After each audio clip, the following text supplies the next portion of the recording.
What's up, y'all? Welcome to In the Wild, and today we have a very special episode because today we're out in the wild and we have two special guests here.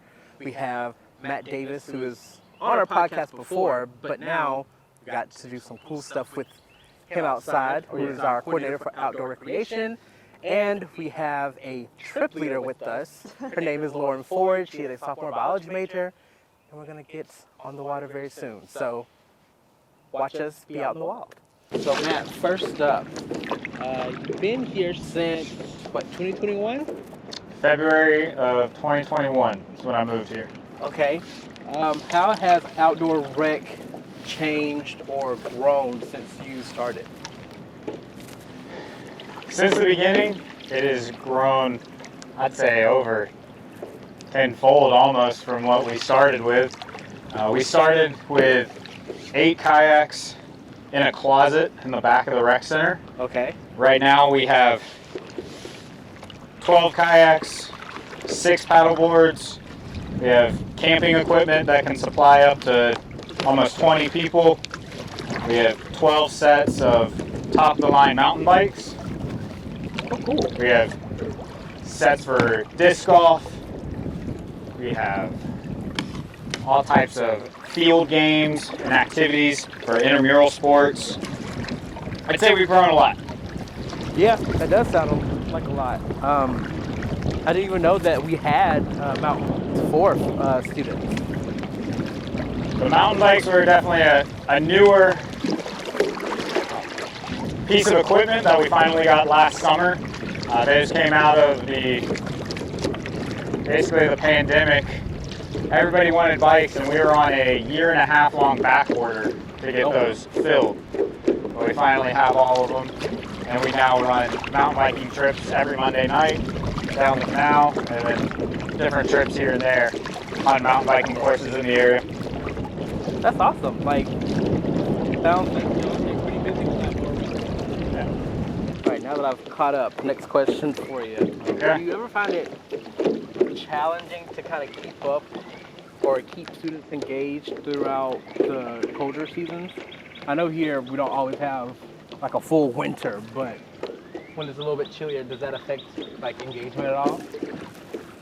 The colder seasons definitely do affect the engagement from the students, because nobody wants to go kayaking when it's 30 degrees outside, and luckily we are here in the CSRA where it doesn't get super cold for very long.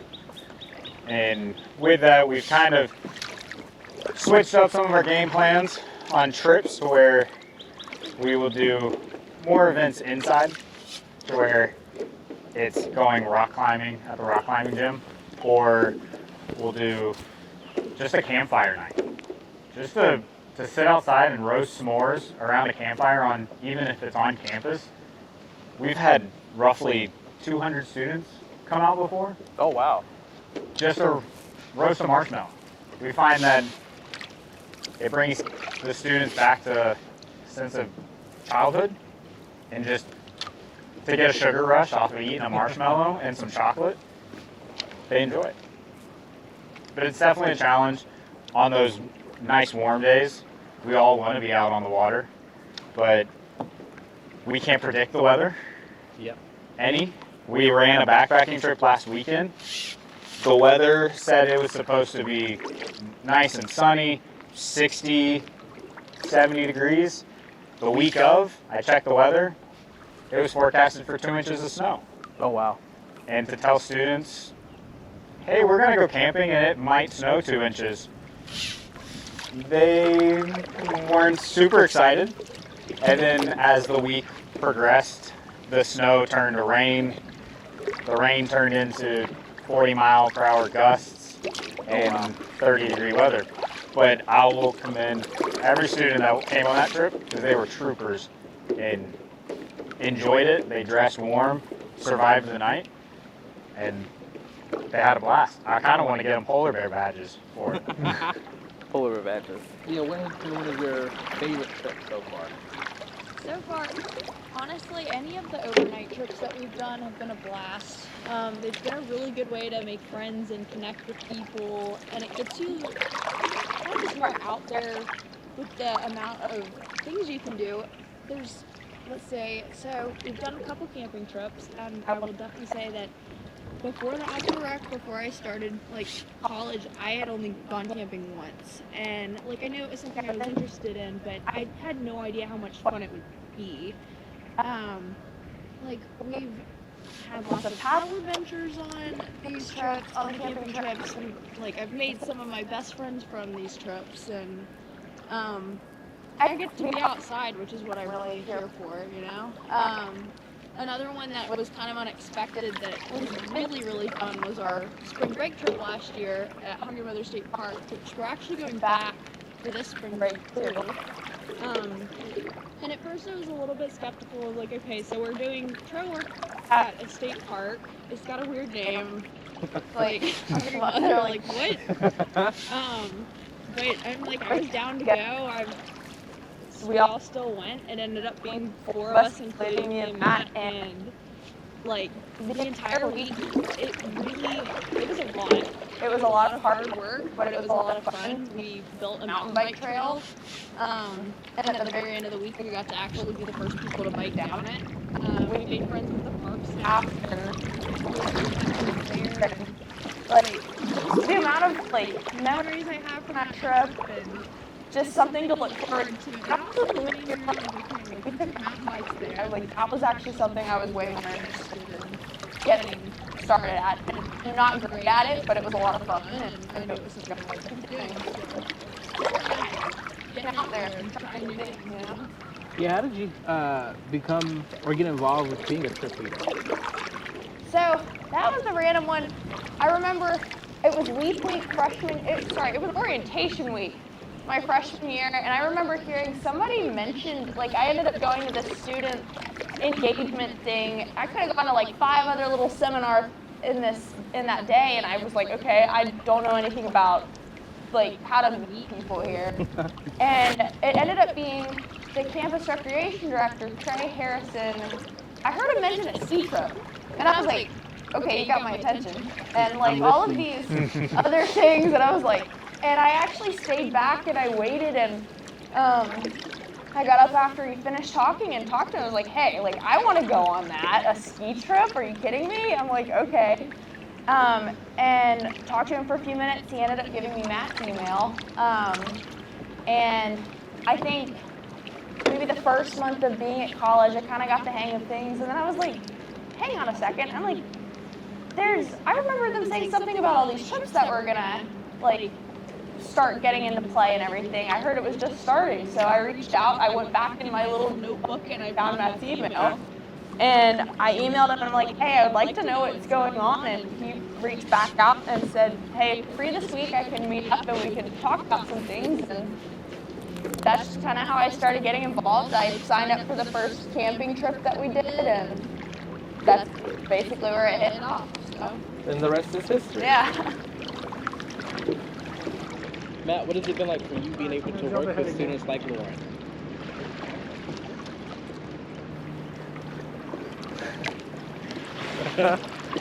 Working with the students has been an experience.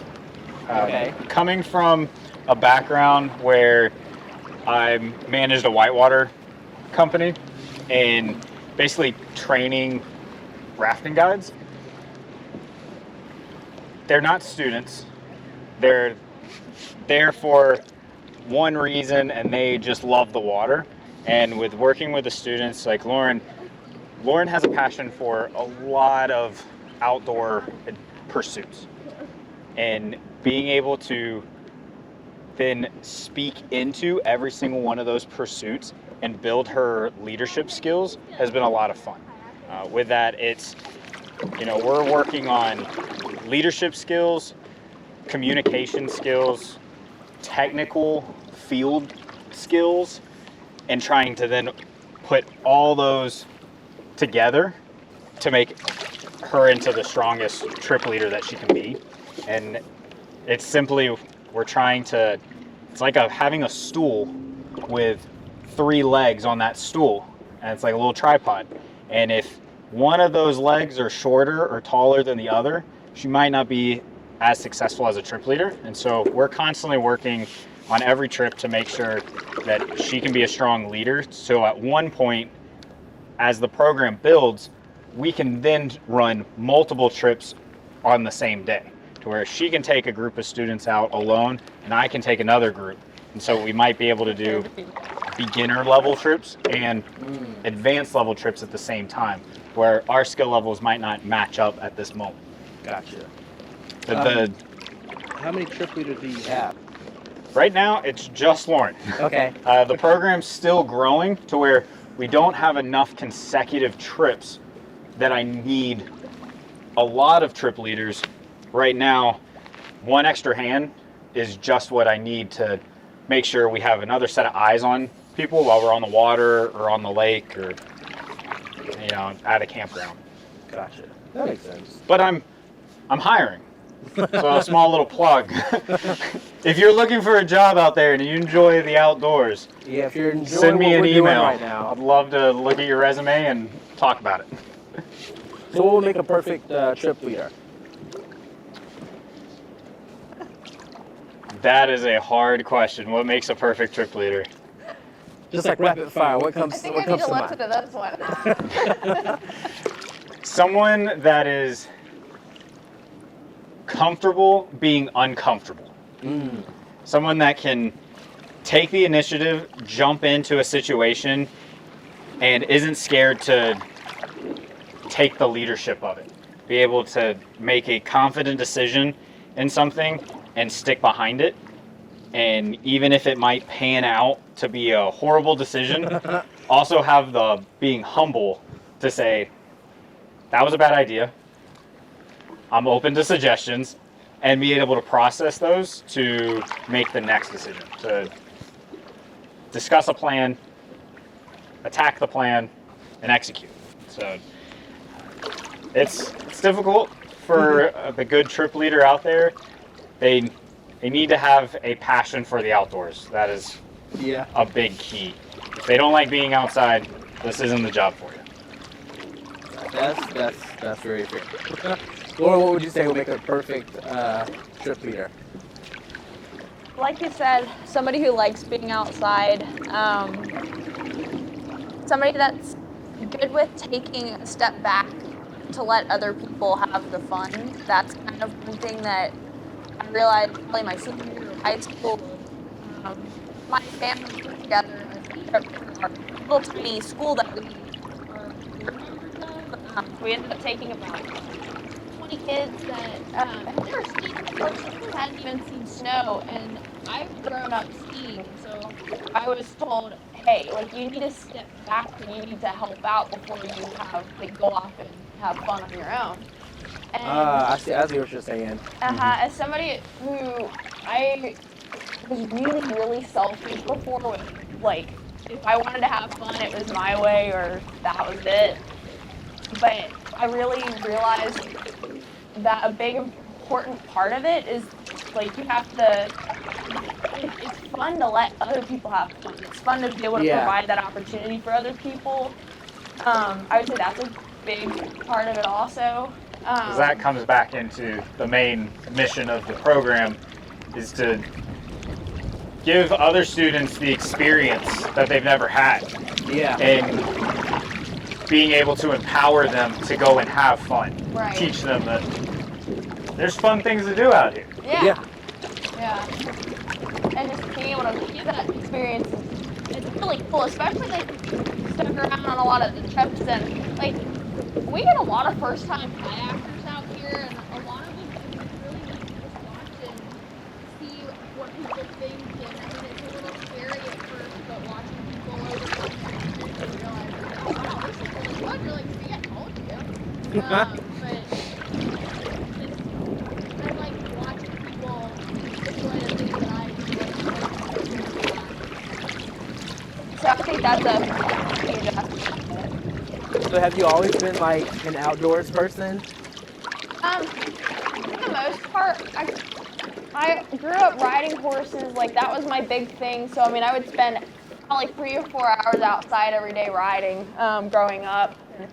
Probably it wasn't until 2017, like I just started high school, that my family started going on big trips. And we'd always do a couple big hikes here and there, and like I realized I would always look forward to going on these big trips, and we'd go out west, we'd go out of the country, and it just became something that I was like, okay, well, this is what I really enjoy, this is what I want to get more into, and honestly, probably, it was maybe right up until I started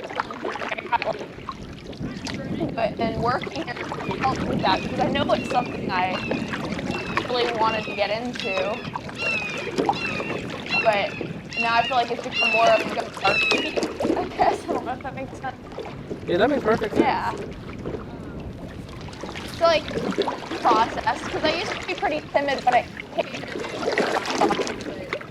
the more I did it, the more I loved it.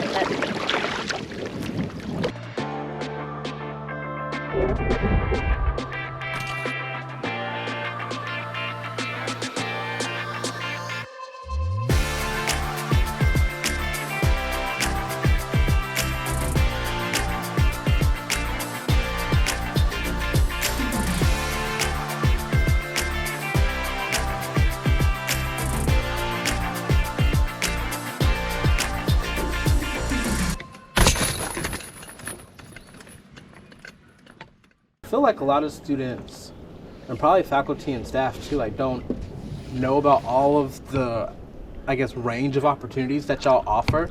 So could you talk a little bit about like all of the things that y'all provide to students? Trip-wise or equipment-wise? Trip-wise, equipment-wise, all of it.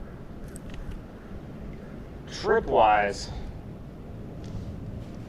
we do a little bit of everything, from beginner overnight camping trips at the lake to multi-day overnight trips at the beach near Charleston to a beginner backpacking trip into the mountains of North Carolina. We'll run community bike rides during the warmer months every Monday night. We do Monday night bike rides that Lauren leads, averaging between 10 and 15 miles a night. We'll do just campfire hangouts where we can just relax, enjoy the fire, listen to music, and roast some s'mores. Tons of kayaking trips within the Augusta area. We have the Savannah River, the canal, Betty's Branch, we have the lake. We definitely try to hit the Serene 18, and that's something that we've been able to partner with. And some of the commercials for the Serene 18, our boats are in the commercial. Me and my wife are in the background for 2 of the commercials. Oh, cool. We're extras. So that's been a lot of fun. But it's water sports, land sports, biking, you name it, we try to offer it. And if a student comes up and says, hey, I really want to do scuba diving, that's been a recent one. Students want to get scuba diving certified. I've looked into planning a trip for students to go scuba dive and maybe get their open water.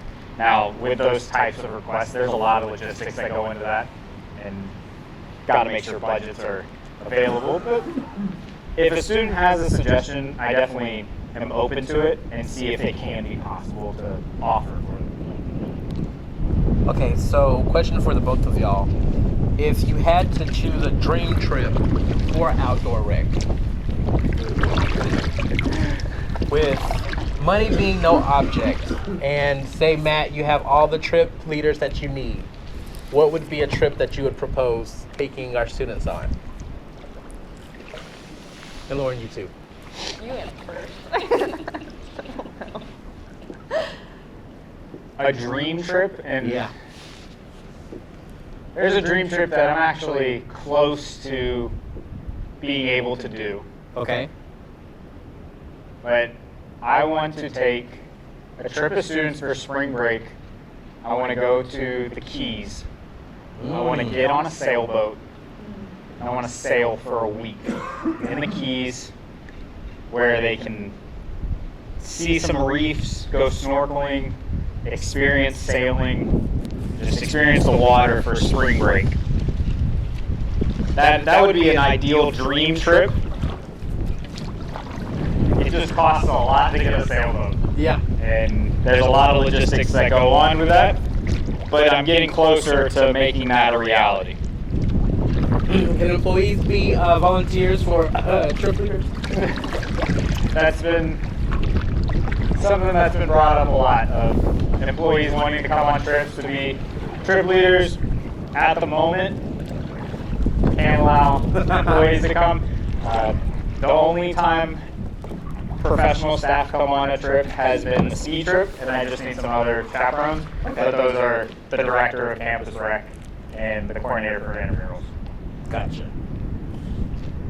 So you just killed my dream, but it's okay. With your dream trip. Laura, what would you say would be a dream trip for you?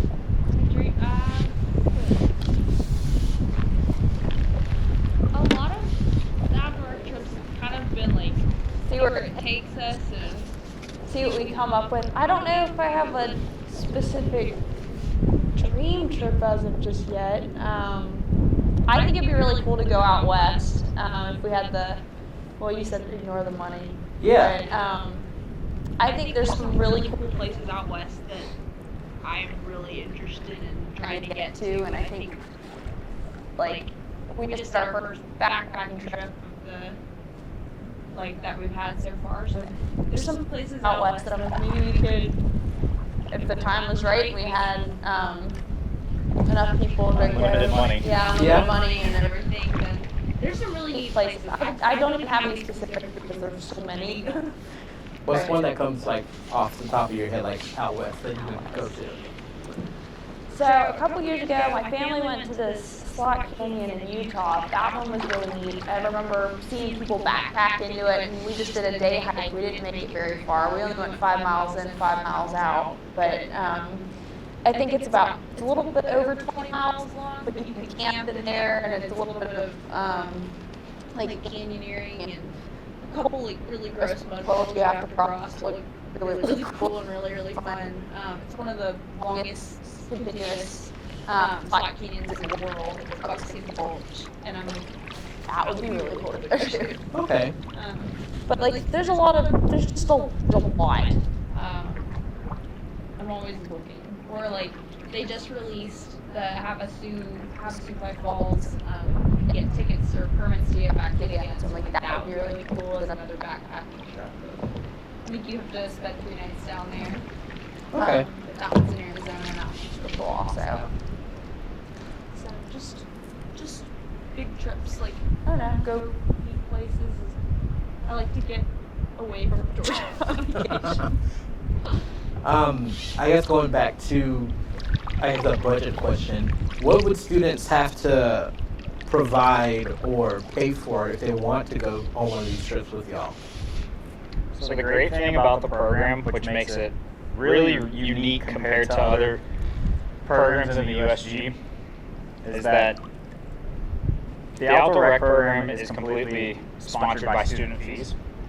So every student pays a student fee that is wrapped up into their tuition, and I get a piece of that.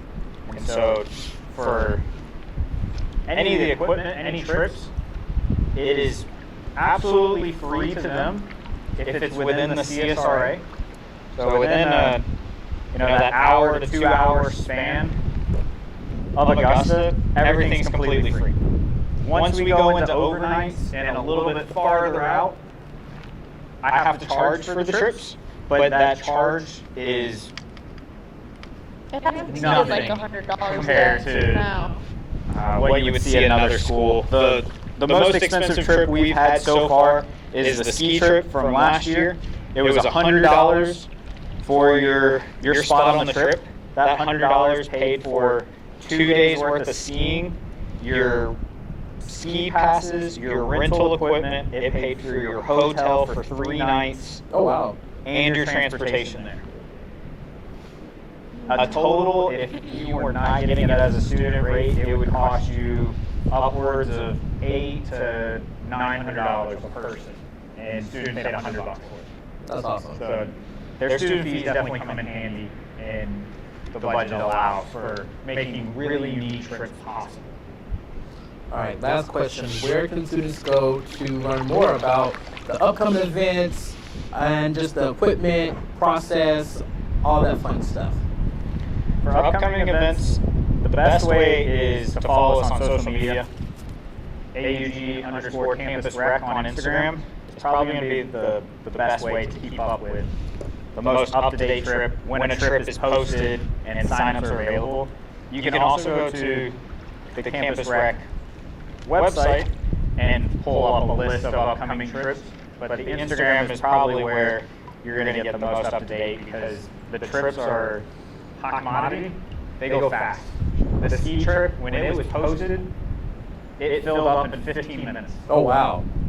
The second it was pushed onto Instagram, I had students running into my office that left class just to sign up for a trip. I had one student come in scrubs from the dental school, and he said he left a patient. Oh, no. And I was like, "Whoa, you can't do that." He's like, "He's good."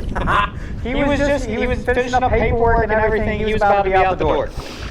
I'm like, "Oh my gosh, this is an exciting time because one, the program is getting interest. The program's taking off. People are excited to sign up for trips, and that's what I'm excited about.